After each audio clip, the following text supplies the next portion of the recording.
नमस्कार, स्वागत है आपका खबर मध्य प्रदेश छत्तीसगढ़ में और मैं हूं आपके साथ दुर्गेश पांडे। बुलेटिन की शुरुआत करेंगे इस वक्त की बड़ी खबर से। इस वक्त की बड़ी खबर रायपुर से आ रही विधानसभा की कार्य मंत्रणा समिति की बैठक।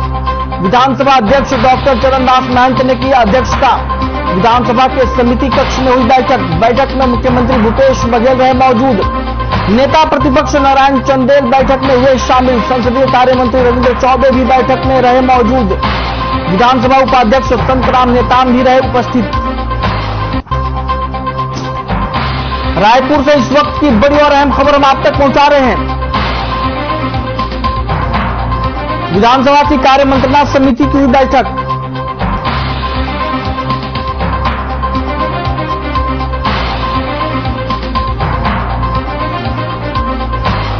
नेता प्रतिपक्ष नारायण चंदेल बैठक में हुए शामिल। विधानसभा अध्यक्ष डॉक्टर चरणदास महंत भी बैठक में रहे मौजूद।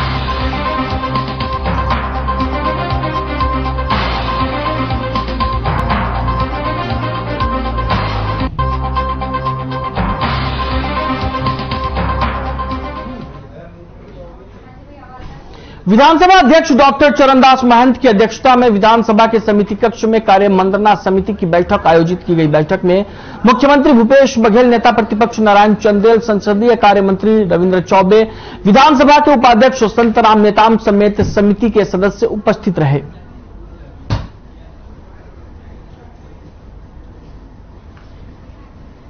विधानसभा की कार्य मंत्रणा समिति की बैठक हुई विधानसभा की समिति कक्ष में और इस दौरान विधानसभा के अध्यक्ष डॉक्टर चरणदास महंत ने बैठक की अध्यक्षता की और इस बैठक में मुख्यमंत्री भूपेश बघेल, नेता प्रतिपक्ष नारायण चंदेल समेत तमाम नेता उपस्थित रहे।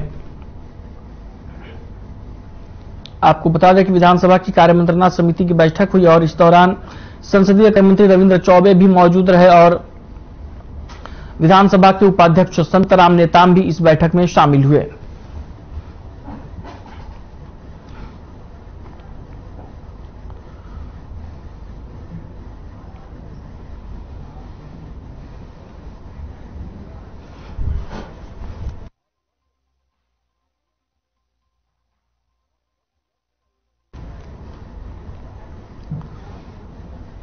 छत्तीसगढ़ विधानसभा में आज से बजट सत्र की शुरुआत हो चुकी है। पहले ही दिन छत्तीसगढ़ के नए राज्यपाल विश्वभूषण हरिचंदन का अभिभाषण हुआ और पहली बार सदन में ऐप के जरिए कार्रवाई की जानकारी दी गई। 1 मार्च से 24 मार्च तक बजट सत्र की कार्रवाई चलेगी और इसमें कुल 14 बैठकें होंगी।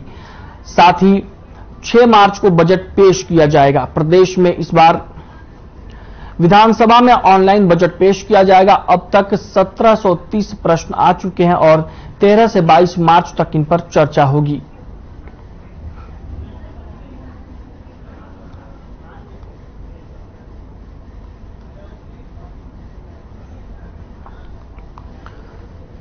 छत्तीसगढ़ में विधानसभा के बजट सत्र की शुरुआत हो चुकी है और आपको बता दें कि पहले दिन राज्यपाल का अभिभाषण हुआ और विधानसभा का बजट सत्र 1 मार्च से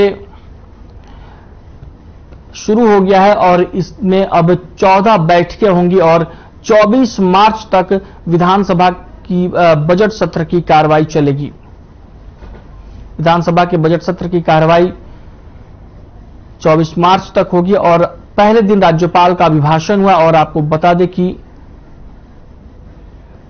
6 मार्च को बजट पेश किया जाएगा।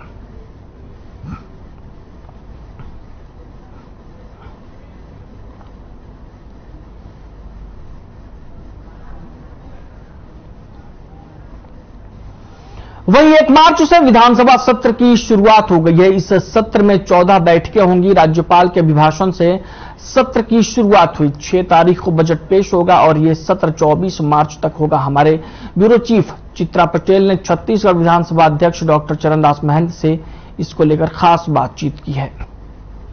1 मार्च से बजट सत्र शुरू होने वाला है। हमारे साथ मौजूद है विधानसभा अध्यक्ष चरणदास महंत। कल से बजट सत्र शुरू होने वाला है। विपक्ष कह रही है कि बहुत छोटा बजट है। विपक्ष नहीं, इस बार पक्ष के लोग भी कह रहे हैं कि हमें और समय दो, आखिरी बजट है। तो मैं यही कह सकता हूं कि मात्र विपक्ष नहीं, इस बार पक्ष के लोग भी दुखी हैं कि ये बजट सत्र लंबा होना चाहिए। बजट सत्र से इस बार जो है ये अंतिम बजट सत्र है, लोगों को काफी उम्मीदें हैं। देखिए, आखिरी बजट होने के कारण सबको अपने अपने क्षेत्र में विकास के जितने भी प्रस्ताव आते हैं वो माननीय मंत्री और मुख्यमंत्री के माध्यम से यहाँ दिया जाता है और अपेक्षाएं रहती हैं हर एक व्यक्ति को कि बेहतर से बेहतर उनको जो क्षेत्रीय विकास के काम उन्हें दिए हैं उनका समावेश हो। तो हमें विश्वास है कि इस बार बेहतर उनको अवसर मिलेगा और ज्यादा से ज्यादा उनके काम स्वीकृत हो। कुछ कक्ष नया बनाए गए हैं, कल उसको उद्घाटन करने की बात अपने के लिए। जी, 14 कक्ष बने माननीय मंत्रीगणों के लिए और कल से वो अपने काम को अच्छे ढंग से कर पाएंगे, बेहतर ढंग से कर पाएंगे, सुविधाजनक ढंग से कर पाएंगे। ये हमारे इस बार के बजट में कुछ नया खास बजट के बारे में नहीं कह सकता, मुख्यमंत्री बताएंगे उसके बारे में। तो हम अभी विधानसभा अध्यक्ष चरणदास महंत से चर्चा कर रहे थे, उन्होंने बताया कि जो इस बार का बजट जो है ना बहुत छोटा है और निश्चित तौर से लोगों को जो है ना काफी उम्मीदें हैं और पक्ष विपक्ष दोनों को भी काफी उम्मीदें हैं। मैं कैमरामैन के साथ चित्रपटन आनंद, न्यूज रायपुर।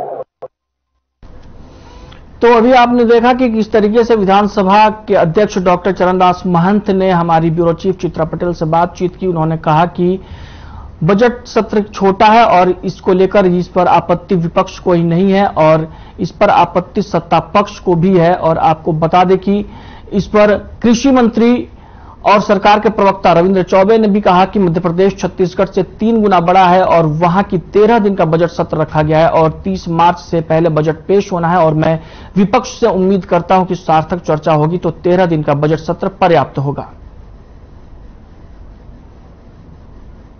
विधानसभा लगता है कि बजट सत्र के लिए पर्याप्त दिन है। छत्तीसगढ़ से 3 गुना बड़ा मध्य प्रदेश, वहां भी बजट सत्र 13 दिवसीय है, 13 सिटिंग का ही बजट सत्र है और छत्तीसगढ़ में भी 13 सिटिंग का बजट सत्र है। तो ये अभी परिस्थितियां जो है अप्रैल के पहले 30 मार्च के पहले बजट पारित होना है और होली और नवरात्रि की छुट्टियों को अगर हिसाब करें तो मुझे लगता है बजट सत्र की यही अवधि पर्याप्त है। जब अच्छी सार्थक बहस होगी तो यहाँ की परंपरा रही है कि विधानसभा की जो अवधि होती है 5 बजे शाम के बाद हम लोग 11-12 बजे रात तक की बैठ करके डिस्कशन किए हैं। मैं प्रतिपक्ष से इसी प्रकार उम्मीद करता हूं कि प्रदेश के हित में सार्थक चर्चा हो। लगता है कि बजट खुज्जी विधानसभा क्षेत्र में हाथ से हाथ जोड़ो यात्रा अपने अंतिम दौर में है। 26 जनवरी से प्रारंभ हुई ये यात्रा कुछ दिनों बाद समाप्त हो जाएगी। इसी क्रम में हाथ से हाथ जोड़ो यात्रा विधानसभा क्षेत्र के ग्राम भोलापुर और जोशीलमती सेक्टर के कुछ गांव में पहुंची, जहां शिकारी महका के दुर्गा मंदिर में पूजा अर्चना से ये आरंभ हुई। इस दौरान विधायक छन्नी चंदू साहू ने कई विकास कार्यों का भूमि पूजन किया। विधायक छन्नी चंदू साहू ने कहा कि सभी व्यक्तियों को जोड़ने और प्रेम भावना को जागृत करने का काम राहुल जी ने किया है और इसी संदेश को प्रत्येक व्यक्ति तक पहुंचाने के लिए हाथ से हाथ जोड़ो यात्रा शुरू की गई।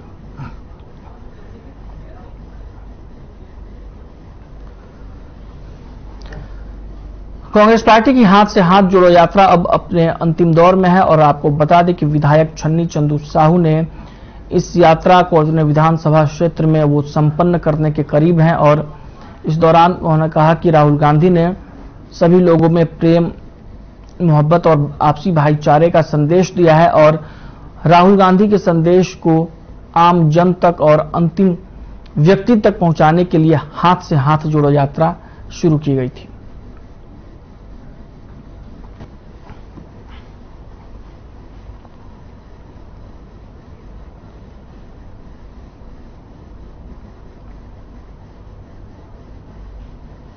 बात करेंगे इस वक्त की बड़ी खबर की। इस वक्त की बड़ी खबर रायपुर से आ रही है। बीजेपी विधायक दल की बैठक, विधानसभा के बजट सत्र के पहले बैठक, प्रदेश सरकार को घेरने की बनी रणनीति। 15 मार्च को विधानसभा का घेराव करेगी बीजेपी। प्रधानमंत्री आवास योजना का उठा मुद्दा, कानून व्यवस्था का भी उठा मुद्दा।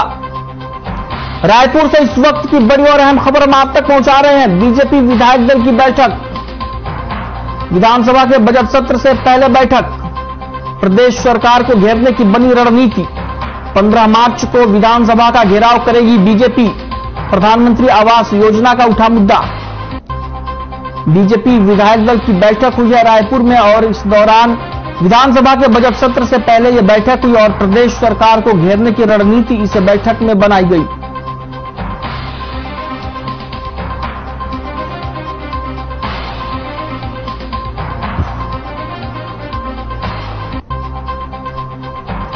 विधानसभा के बजट सत्र से पहले बीजेपी विधायक दल की बैठक हुई और इस दौरान सरकार को घेरने की रणनीति बनी। प्रधानमंत्री आवास योजना को लेकर चर्चा की गई और इसके साथ ही कानून व्यवस्था के मुद्दे पर भी चर्चा हुई।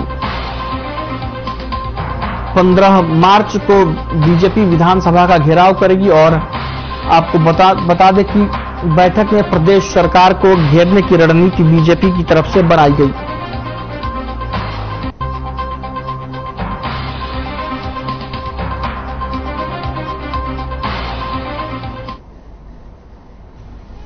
खबर मोहला से है, जहां भारतीय जनता पार्टी छत्तीसगढ़ प्रदेश नेतृत्व के आह्वान पर पूरे प्रदेश में चलाए जा रहे मोर आवास मोर अधिकार कार्यक्रम के अंतर्गत पार्टी ने जिला मुख्यालय स्थित मोहला मानपुर विधानसभा क्षेत्र के विधायक और संसदीय सचिव इंद्र शाह मंडावी के निवास का घेराव कर धरना प्रदर्शन किया। उक्त प्रदर्शन के पहले जिला बीजेपी कार्यालय से सैकड़ों की संख्या में बीजेपी कार्यकर्ताओं ने प्रदेश सरकार के खिलाफ नारेबाजी करते हुए नगर भ्रमण कर विधायक निवास पहुंचे, जहां कार्यकर्ताओं ने मुख्यमंत्री भूपेश बघेल के खिलाफ नारेबाजी कर निजी सचिव को मुख्यमंत्री के नाम ज्ञापन सौंपा।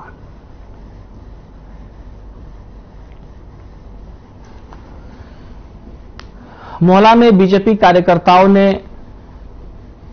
मुख्यमंत्री भूपेश बघेल के खिलाफ जमकर नारेबाजी की। आपको बता दें कि कार्यकर्ताओं ने रैली निकाली और इस दौरान सीएम बघेल के खिलाफ जमकर नारेबाजी की।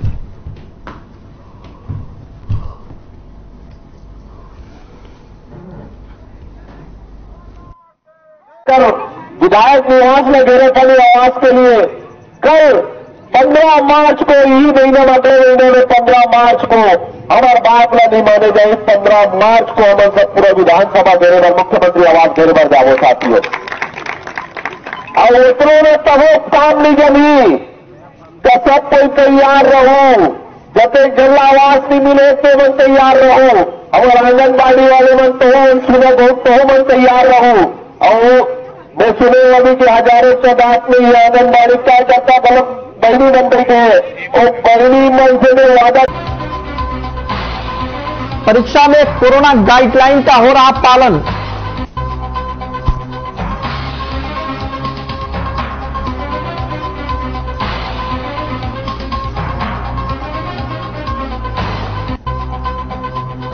परीक्षा में कोरोना गाइडलाइन का हो रहा पालन। 1 मार्च से शुरू हुई 12वीं की बोर्ड परीक्षाएं। छत्तीसगढ़ में बोर्ड की परीक्षा आज से शुरू। 1 मार्च से शुरू हुई 12वीं की परीक्षाएं। 2 मार्च से 10वीं की बोर्ड परीक्षा होगी शुरू। परीक्षा में कोरोना गाइडलाइन का हो रहा पालन।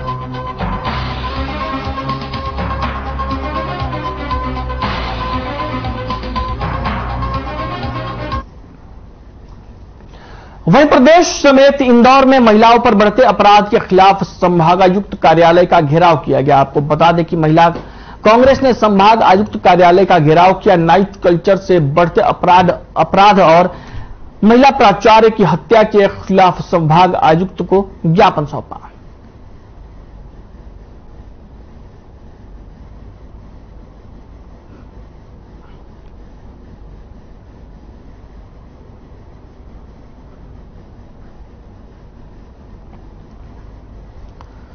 इंदौर की यह खबर है, जहां पर महिला कांग्रेस ने प्रदर्शन किया और संभागायुक्त कार्यालय का घेराव किया। इस दौरान कांग्रेस पार्टी की महिला कार्यकर्ताओं ने सरकार के खिलाफ जमकर नारेबाजी की।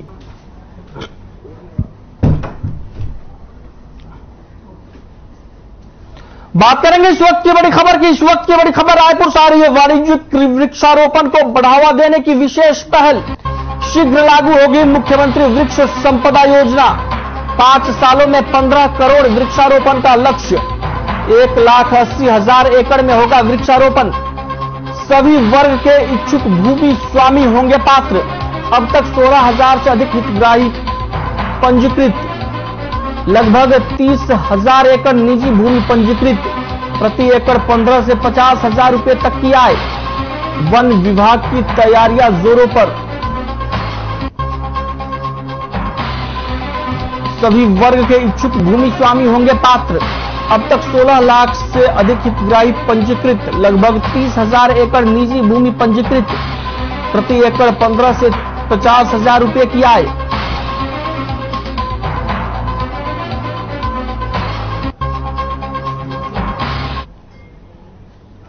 खबर बुरहानपुर से है, जहां एक बार फिर से खबर का असर देखने को मिला है, जहां जिले के बस स्टैंड स्थित अतिक्रमण पर चालानी कार्रवाई की गई और पक्के अतिक्रमणकारियों को चालान काटकर नोटिस थमाया गया। वहीं छोटे फुटकर दुकानदारों को समझाइश दी गई।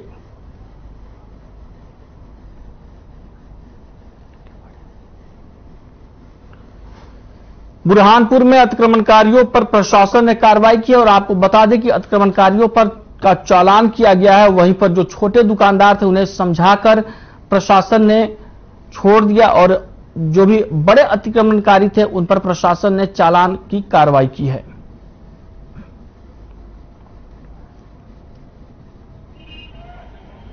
बस स्टैंड की सफाई व्यवस्था का आकस्मिक निरीक्षण था। हमें यहाँ बहुत सारे लोग कचरा फैलाते हुए मिले, तो सफाई व्यवस्था में कमी भी पाई गई। तो यहाँ का जो सेक्टर है उसको बुला के निर्देशित किया, बस स्टैंड की नियमित साफ सफाई। यहाँ कुछ लोग एक यूरिनल देखें, आप इसका उपयोग करते हुए पाए गए, उनको भी टोका है।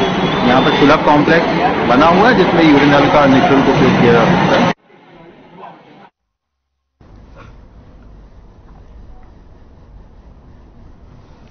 बात करेंगे इस वक्त की बड़ी खबर की। इस वक्त की बड़ी खबर रायपुर से आ रही है। बोरिया खुर्द सुसाइड मामले में कार्रवाई, खुदकुशी मामले में आरोपी गिरफ्तार। आपत्तिजनक तस्वीरें वायरल करने की दी थी धमकी, न्यूड तस्वीरों से कर रहा था ब्लैकमेल। आरोपी के खिलाफ 306 के तहत मामला दर्ज। न्यूड तस्वीरों से कर रहा था ब्लैकमेल, आरोपी के खिलाफ 306 के तहत मामला दर्ज। रायपुर से इस वक्त की बड़ी और अहम खबर हम आप तक पहुंचा रहे हैं। खुदकुशी मामले में आरोपी गिरफ्तार, आपत्तिजनक तस्वीरें वायरल करने की दी थी धमकी, न्यूड तस्वीरों से कर रहा था ब्लैकमेल। आरोपी के खिलाफ 306 के तहत मामला दर्ज। बोरिया खुर्द सुसाइड मामले में कार्रवाई, खुदकुशी मामले में आरोपी गिरफ्तार। आपत्तिजनक तस्वीरें वायरल करने की दी थी धमकी, न्यूड तस्वीरों से कर रहा था ब्लैकमेल। आरोपी के खिलाफ 306 के तहत मामला दर्ज। बोरिया खुर्द सुसाइड मामले में कार्रवाई सामने आई है। वहीं बुरहानपुर जिले में रोटी बैंक में काम करने वाले दंपति, जिनमें महिला दिव्यांग है, दोनों रोटी बैंक में काम करते थे। पति ऑटो से बुजुर्गों को टिफिन बांटने का काम किया करता था, वहीं पत्नी साफ सफाई का काम किया करती थी। रोटी बैंक बंद होने से अब दोनों पर रोजी रोटी का संकट आन पड़ा है, जिसके लिए काम रोजगार की सख्त आवश्यकता है, जिसके लिए संयुक्त कलेक्टर कार्यालय पहुंचकर कलेक्टर से रोजगार की गुहार लगाई और महिला के अनुसार बेटे को जिला अस्पताल से इंजेक्शन लगवाया था, तब से उसे इन्फेक्शन हो गया, जिसमें 2 लाख रुपए लग गए।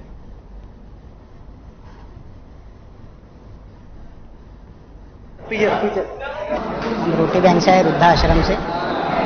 कुछ साल पहले, 1 साल पहले शादी हुई थी, जो सोलंकी मैडम ने करके दी थी, हेमलता सोलंकी मैडम ने। तो वहाँ से हमारे को 2 लाख रुपए भी मिले थे। तो हमने बोला कि मैडम अभी शादी तो कर ली, अभी नौकरी भी तो चाहिए कि नहीं भरण पोषण के लिए। तो मैडम ने बोला था कुछ समय के लिए रोटी बैंक वृद्धाश्रम में चले जाइए। तो 1 साल हम वहाँ पे निकाल लिए, 1 साल। अभी 1 साल निकाला तो उसके बाद में उनकी आर्थिक परिस्थिति खराब हो गई, तो उनके पास अभी कोई काम नहीं है। मैं ऑटो से टिफिन बांटता था गरीब लोगों के लिए, अभी फिलहाल तो सेवा बंद है। तो मैं ये चाहता हूँ प्रशासन से कि वो हमारी सहायता करे, कुछ नौकरी पानी या कुछ भरण पोषण के लिए कुछ लोन मिल का कर्जा वर्जा पास करवा दे या फिर कोई नौकरी दिलवा दे। हमारी समस्या ये है कि हेमलता सोलंकी जी और शैलेंद्र सोलंकी जी के सामने हमारी शादी हुई। इन्होंने हमसे वादा किया कि आप 2-3 महीने रोटी बैंक में निकालो, उसके बाद में आप चाहे तो यहाँ पे काम कर सकते हैं। लेकिन अभी जब जनसुनवाई में गए तो सपा बोल रहे कि आप अपना अपना बिजनेस चालू करो। तो आप क्या 10,000 के लोन से थोड़ी कुछ होने वाला है। मैं ये चाहती हूँ कि मेरे को मेरी पुरानी जॉब वापस मिले। मैं नगर निगम में कॉल सेंटर पे काम करती थी, शोभा मिथुन शिरपुर आश्रम में रहते। अब जैसे व्यवस्था नहीं हुई तो अब क्या करेंगे? अब क्या करेंगे? अब दुबई पे जाएंगे। बच्चे का ऑपरेशन हुआ है मेरे, 2 लाख रुपए लग गए उसको।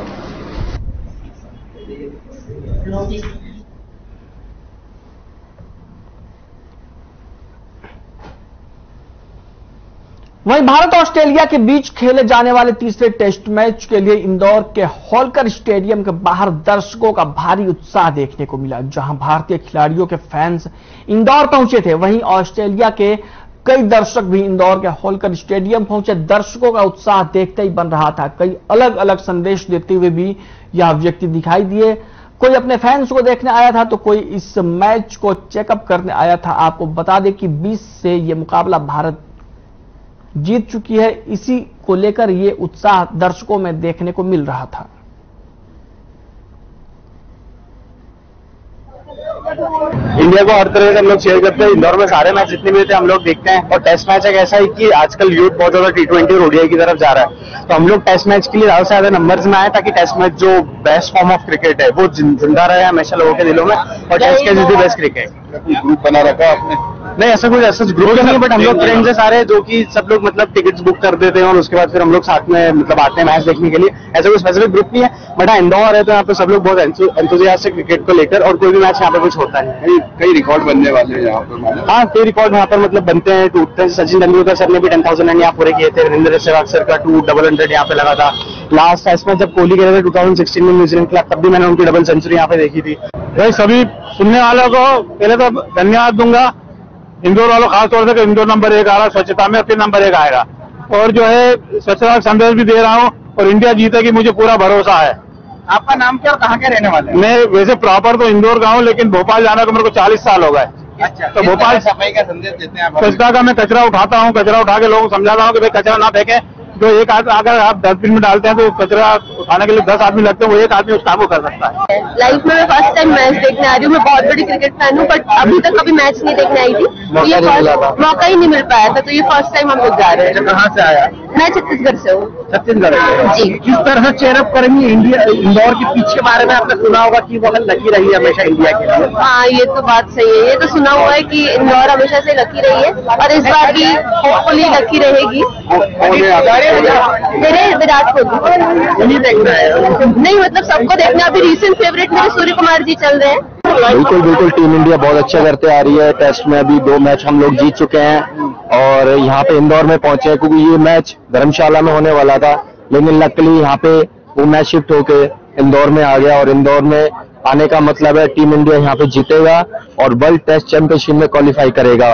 और ये मैच भी ऐतिहासिक होने वाला है। आगे जो मैचेस रहे हैं वो 3 दिन में खत्म हो रहे थे, तो मैं चाहूंगा ये मैच यहाँ 4 दिन चले और जितने भी लोग आते हैं चीयर करने के लिए, सपोर्ट करने के लिए, उनको ज्यादा से ज्यादा मौका मिले। और मैं चाहूंगा विराट कोहली का शतक यहाँ पे लगे और रोहित शर्मा का भी शतक लगे, क्योंकि उन्होंने पहले मैच में शतक मारा था। भारत और ऑस्ट्रेलिया के बीच खेले जा रहे तीसरे टेस्ट मैच की शुरुआत इंदौर में हो चुकी है। आइए हम बात करते हैं कुछ फैंस जो यहाँ पर क्रिकेट मैच देखने के लिए आए। क्या मैच देखना है, क्या मानते हैं आप इस मैच के बारे में? Cricket is like a festival for us. Enjoy watching the cricket. कहाँ से आए आप? हम आंध्रा से हैं, लेकिन हम उदयपुर में काम करते हैं, उधर से इधर आए हैं। क्या लगता है आपको कितने 0 जैसे अभी तक 2-0 से भारत आगे होगा, तो अब आगे क्या मानते हैं आप? एक्चुअली